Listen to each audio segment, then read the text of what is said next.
Sveiki! Mani sauc Valdis, un šodien es jums vadīšu pirmā kursa pirmo stundu. Tātad sāksim ar pašu vienkāršāko. Šī ir gaismas diode jeb LED. Katrai gaismas diodei ir divas kājiņas, un katrai pieslēdz enerģiju ar polaritāti mīnus un plus. Garā kājiņa ir paredzēta pozitīvajai enerģijai un īsā negatīvajai enerģijai, bet šādas polaritātes ir tikai līdz tam brīdim, kad jau gaismas diodes kājiņas apgriež vai bojā. Kā tad mēs varam saprast, kā pievienot pareizi enerģiju? Gaismas diodes iekšpusē atrodas divi metāla gabaliņi, viens lielāks un viens mazāks. Katrs šis gabaliņš ir savienots ar kādu no divām kājiņām.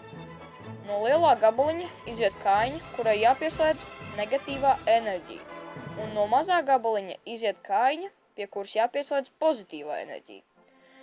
Parasta gaismas diode spīd no 2 līdz 3 voltiem. Ja strāva būs zem 2 voltiem, tad gaismas diode vienkārši nespīdēs. Bet ja strāva būs virs 3 voltiem, tad diode nodegs un tiks neatgriezeniski sabojāta. Bet ja tev ir tikai 10 volti un nekas cits, tad jāpievieno attiecīga pretestība, jeb rezistors. Bet par to stāstīs Elmārs nākamajā stundā. Uz redzes, līdz nākamajai reizei!